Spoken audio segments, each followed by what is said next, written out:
Halo rekan-rekan mahasiswa, selamat datang di tutorial online inisiasi.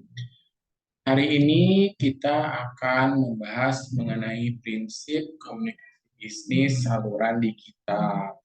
Nah, secara lengkap di materi yang ini dalam modul ini akan membahas mengenai komunikasi bisnis saluran digital dan komunikasi bisnis media digital. Saya akan sampaikan pengantarnya untuk materi kali ini. Jangan lupa Anda untuk membaca materinya dan mengerjakan diskusi. Nah, ya. Oke, saya akan share materi pengantarnya. Oke,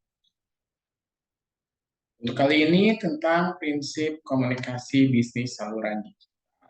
Yang dibahas adalah komunikasi bisnis saluran digitalnya, ya. Nah, media digital gitu ya, untuk saat ini itu yang paling sering digunakan. Ada media sosial gitu ya. Nah, untuk pesan bisnis juga terus berkembang, sering berkembangnya teknologi. Dia menurut BNP itu dari mulai email, messaging, podcasting, web content, social networking ya, situs, dia berbagi informasi dan konten, Wikipedia, blog, microblog, dan juga video dalam jaringan atau video online. Kelebihan dan kekurangan perpesanan nih ya dalam media digital.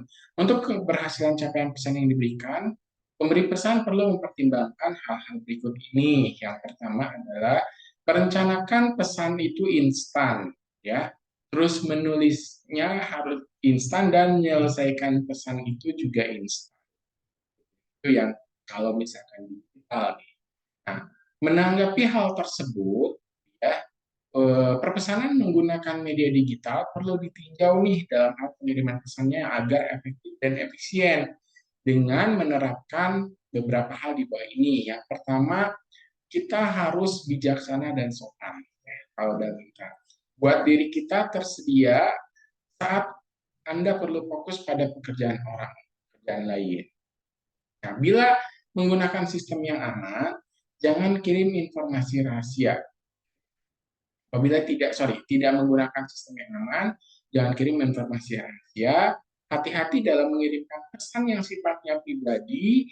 Gunakan pesan untuk rapat dadakan jika Anda tidak memverifikasi semua orang yang berkepentingan tersebut.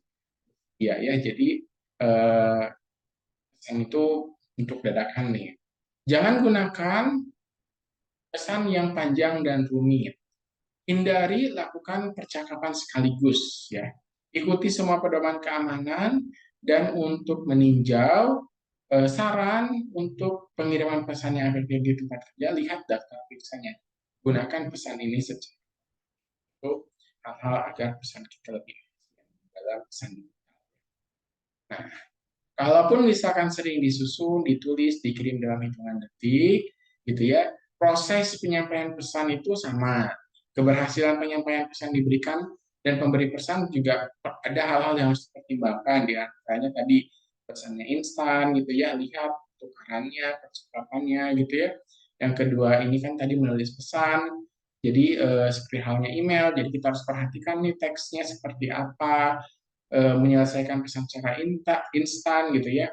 Ada kan daya tarik pesan ya, jadi kita harus nih cek gitu ya sebelum kita menekan tombol enter atau kirim gitu. Nah, dari kelebihan tersebut gitu ya,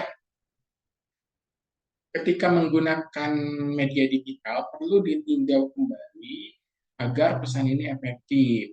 Ya, jadi bagaimana caranya tadi jadi bijaksana dan sopan gitu ya pada saat pesan itu buat kitanya tersedia gitu ya.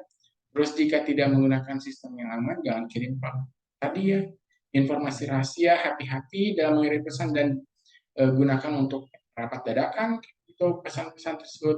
Jangan gunakan untuk pesan yang sifatnya panjang dan rumit, gitu ya. Dan lebih baik kalau seperti itu pakai email. Nah, untuk menghindari beberapa percakapan sekaligus, ya jangan digabung, gitu ya. Terus ikut, jadi fokus pada satu topik.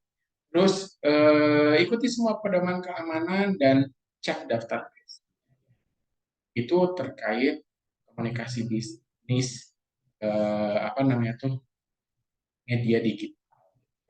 Kalau misalkan media sosial gitu ya, eh, sorry tadi terkait komunikasi bisnis saluran digital, salurannya ya sekarang komunikasi bisnis media sosial. Kiat-kiatnya nih untuk membuat konten yang agar sukses di media sosial gitu ya. Ingat, ini percakapan, jadi bukan ceramah, jadi sifatnya harus interaktif. Dan juga bukan promosi. Yang kedua, secara informal, tapi tidak sembarangan, gitu ya, biar kena.